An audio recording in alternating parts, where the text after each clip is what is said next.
Ano yun? May sasabihin po ako sa inyong mahalagang bagay tungkol sa inyong anak. Yan, papatuloy mo. Nakikipagrelasyon po siya sa ating hardinero. Ano? Nakikipagrelasyon po siya sa ating hardinero. Tawagin mo nga ang anak. Tawag ka ng inyong papa. Papa.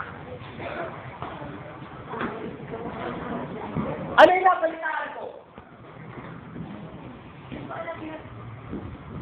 Lika, sabihin mo. Nakikipagrelasyon po siya sa ating hardinero. Andito po ang ebidensya. Nakulang ko po sila, naghaharukan.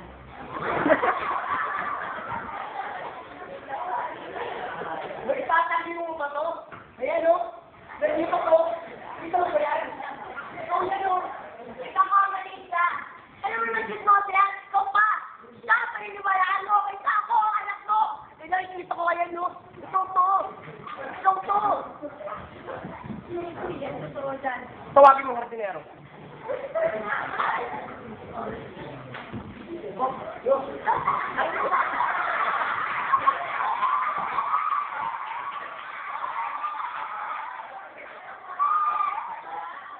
Mahal mo naman.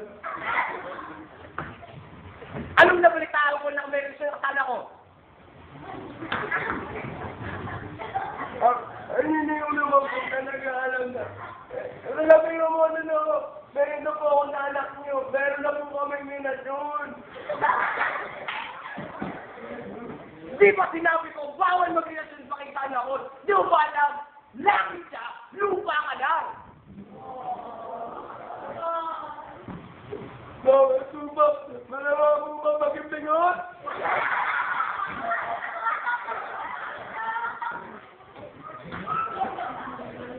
Ano? Lumayas ka na! At kung ka nagpapalik dito, pantalan mo na ang anak ko! Para mahirap po. Mahirap pa po kami.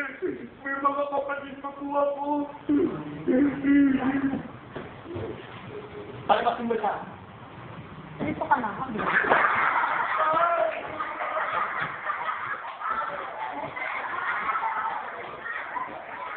Ano? Ano ginawa mo? Bakit? Ano bang masama? Laman mo. Marco, sino ang gusto mo ha? Yang mayakang gusto mo ipakasal sa akin? Hindi mo naisip kung ano mangyayari sa akin. Hindi mo naisip kung kahiyan ko. Kailan ko? Or kaya kayo bahala na ang isip mo? Tigilan mo ako ha? O, tigilan mo ako! Kaya mahal naman na ang kailangan mo sa tao gusto mo pakasalan ko. Bakit hindi mo hayaan kung nakakalan kami? Kasi, di mo ba lang mayaman ka, pero yun ang habol mo! Mahal ko siya! Wala kang magagawa! Meron! Meron! Kala mo lang wala! Meron!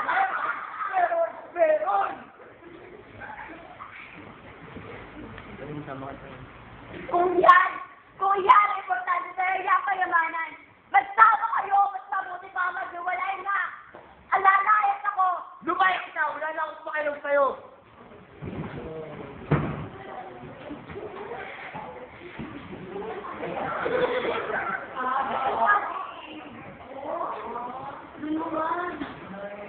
Amuha ako.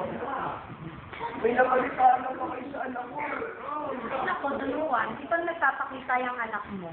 Sabi mo ko sa kanya.